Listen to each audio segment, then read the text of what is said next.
13 साल से शादी क्यों गए हमारे। सर मैं कहाँ जाऊँ। एक मनीष दुबे से कमांडेंट है, उन्हीं के साथ उनका अवैध संबंध है। मैंने सर उनको 22 फरवरी को रंगे हाथ अपने आवास पे पकड़ लिया था। ये मेरी नौकरी जाने वाली सर, वो सर इतना सर घोटाला की हुई है। 10-10 लाख रुपए सर लेती है पट्टा करने का, उनके साथ कोई कार्रवाई नहीं हो रही है सर। जिला कमांडेंट होमगार्ड गाजियाबाद में है सर, वो खुद शादीशुदा पहले से है सर। सर वो वही सर उसी का सर मेरे पत्नी के साथ अवैध संबंध। उसकी पत्नी भी सर बहुत परेशान है, मुझसे संपर्क में आई कई भैया हम दोनों का परिवार टूट रहा है, किसी तरह सही कर लिया जाए। हमने कहा बहन मैं पूरी कोशिश कर रहा हूँ। मामला है आप कह रहे हैं कि जिस लड़की को आपने पढ़ा लिखा करके एसडीएम बनाया वो आपकी जान की प्यासी हो रही है, क्या पूरा मामला? सर इसका सर मेन कारण सर है मनीष दुबे के साथ उनका अवैध संबंध सर, जिसकी जानकारी सर हमें करीब साल भर पहले हुई, लेकिन सर उन्होंने कहा कि दोस्ती है। खैर सर हमारी पत्नी सर एसडीएम थी उस समय, इलाहाबाद प्रयागराज में सोराम तहसील में रहीं। तो मैंने कहा सर बड़े पद पे हैं, दोस्ती तो हो सकती है सर, अधिकारियों से साथ बैठना उठना हो। तो मैंने सर उन्होंने मैं ये कह के टाल दिया, तो सर मैंने ध्यान नहीं दिया। सर इसकी भनक सर मुझे उसका ये जो शक था वो विश्वास सर 22 फरवरी को हुआ, जब मनीष दुबे गाजियाबाद से चलकर सर मेरे आवास एलनगंज स्थित सरकारी आवास पे आया और इनके साथ एक साथ कमरे में मैंने इनको देखा अवैध संबंध बनाते हुए। तब से सर ये मनीष दुबे और ज्योति मौर्य मेरे जान के पीछे पड़ गई हैं।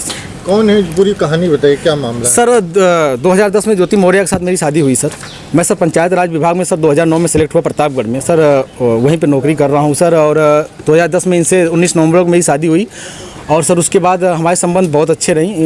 इन्होंने कहा मुझे पढ़ना है सर, मैं इनको पढ़ाने के लिए मैं इलाहाबाद लेके आया और इलाहाबाद में सर द काउंसिल कोचिंग है, वहाँ पे इलाहाबाद की सबसे अच्छी कोचिंग थी। मैंने वहाँ पे किसी तरह सर पिताजी के सहयोग से, भाइयों के सहयोग से और यहाँ तक कि मैंने अपने DPRO साहब के सहयोग से पैसा उधार लेके इनको कोचिंग कराया और सर ये मेहनत भी की सर और सक्सेस भी हुई। 2015 में ये सर SDM पद पे चयन हुई, 16वीं रैंक इनकी आई सर। बहुत ही खुशी का माहौल हुआ कि हम एक छोटे पद पे रहते हुए अपनी पत्नी को इतना आगे ले गए। वो भी बहुत खुश थी, पूरा परिवार खुश था। और सर 2015 में ही मेरी सर भगवान की दया से मुझे इतनी खुशी मिली कि मेरी 2 जुड़वा बिटिया भी हुई और जिनका नाम हंसी खुशी मैंने रखा, क्योंकि उस समय खुशी का माहौल चल रहा था सर। और सर बहुत अच्छा चल रहा था। लेकिन सर 2020 में ये मनीष दुबे जो जिला कमांडेंट होमगार्ड है उसकी एंट्री होती है हम दोनों पति पत्नी के बीच में।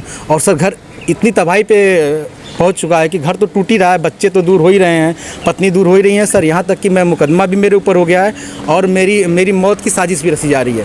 क्या धमकी, आपको कोई धमकी दी उन्होंने? हाँ सर, उन्होंने फ़ोन पे सर अभी 1 हफ्ते पहले फ़ोन पे सर उन्होंने हमारे गांव के किसी लड़के से बात की, तो उसने मुझे कॉन्फ्रेंस किया। तो उन्होंने उस पर कहा कि तो जो तुम काम कर रहे हो, जो ये जांचें करा रहे हो या करा रहे हो, इसके कारण तुम्हारी जल्दी से तुम मर जाओगे। हमने कहा ठीक है आप मरवा दीजिए।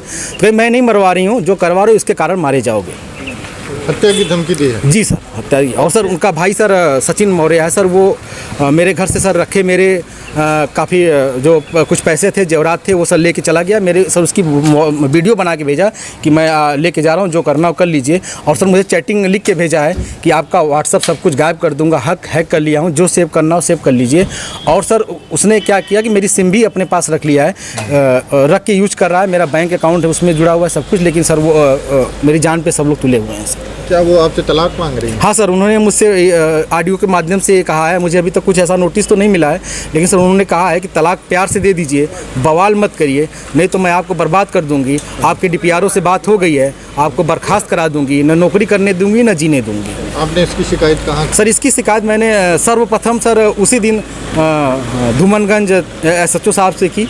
उन्होंने मुझे राजरूपुर पुलिस चौकी भेजा, मैं राजरूपुर पुलिस चौकी पे आवेदन दिया, लेकिन सर कोई सुनवाई नहीं हुई। फिर सर उसके बाद मैंने ये 25 अप्रैल की बात है, फिर मैंने 27 अप्रैल को सर उनको ये रजिस्ट्री के माध्यम से सर उनको भेजा, कमिश्नर साहब को भेजा। DM साहब खत्री साहब के यहाँ मैं खुद स्वयं उपस्थित हुआ हूँ, उनसे मैंने बात की कि सर आपके SDM साहब हैं ऐसा कर रही हैं, तो उन्होंने कहा ठीक है मैं कार्रवाई करवाता हूँ। फिर मैं कमिश्नर साहब के यहाँ गया, कमिश्नर साहब को दिया, पुलिस कमिश्नर साहब के यहाँ उपस्थित हुआ, उनको दिया। फिर कहीं सुनवाई नहीं हुई तो सर मैं DGP साहब के पास गया, DGP साहब ने मेरे बात को संज्ञान में लिया, लेकिन फिर भी सर आवेदन ले लिया गया, कोई कार्रवाई नहीं हुई। उसके बाद सर मैं DG home guard BK Maurya sir के पास गया, उनके यहाँ से मुझे सर कुछ उम्मीद की लौ दिखाई दी, क्योंकि उन्होंने मेरे आवेदन को तुरंत संज्ञान में लिया और टीम गठित कर दी है। DIG इलाहाबाद उसकी जांच कर रहे हैं। मुझे सर कुछ उम्मीद लग रही है कि मुझे कहीं ना कहीं हो सकता है न्याय मिले और मेरी जान